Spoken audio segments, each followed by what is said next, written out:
तुम्हाला दिसतच आहे आपल्या बांधायतला पाणी तर निघूनच नाही राहिलं आहे, काही नाही. आणि हा धान पुरा लोटून गेला आहे आणि या तुडतुडा लागलाय पक्का ना. सपा धान आता पिके तोडण्याच्या तयारीला होता, पण आता तो रोकून गेला आणि त्याचा पुरा रस घेऊन तो पुरा खालती बांध्यामध्ये पडून गेला पाण्यामध्ये. आता उगा राहून जेवायचा, काही नाही, शेतामध्ये नाही जेवायचा, असाच राहून जेवायचा. शेताचं नाव सोडून दिला, कोणी आलं नाही त्याच्यात, काही नाही. आता आपण याला रोवून सऱ्याने मोठा केला आणि सप्पा पडून गेला. तोडायला लाईनीत आला पण या पावसामुळे पडून गेला. आता शेतकऱ्याकडे काही उपाय राहिला नाही. आता त्याच्यावर फाशी लागून मरण्याची पाळी आली आहे. आता जो काही देणार आहे ते देतील, नाही तर मग शेतकरी आता लागलेच आहेत वाटेला. बघा, गोंदिया जिल्ह्यामध्ये या परतीच्या पावसानं संपूर्ण आमचे धानाचे पीक, भाताचे पीक, हातात आलेले पीक संपूर्ण नष्ट केलेले आहेत. आपण ज्या बांधावर आता बांधावर पाहू शकता आपण की अजूनही आमच्या बांधाईत भरभरून पाणी आहे.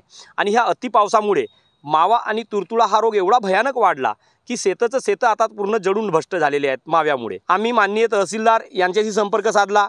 तहसीलदार साहेबांचं म्हणणं आहे की ह्या गोंदिया अर्जुनी मोरगाव तालुक्यात अतिवृष्टीच झाली नाही, त्यामुळे कुठलाच आम्हाला लाभ देता येणार नाही. पण जोपर्यंत पंचनामा करणार नाही आमच्या शेतावरील आणि तोपर्यंत शासनाला खरीखुरी माहिती जाणार नाही की आमची खरंच किती नुकसान झालेली आहे, तोपर्यंत आम्ही मदतीची अपेक्षा तरी कशी करावी. आज असं झालं आहे की राजाने मारले आणि पावसाने झोडपले तर दात कुठं मागायची. आणि आज हीच परिस्थिती आम्हा सर्व शेतकऱ्यांची झालेली आहे. सरकार मायबापाला हीच मागणी आहे की आमची ही परिस्थिती पंचनाम्यावर घ्यावी आणि आम्हाला मदत जाहीर करावी.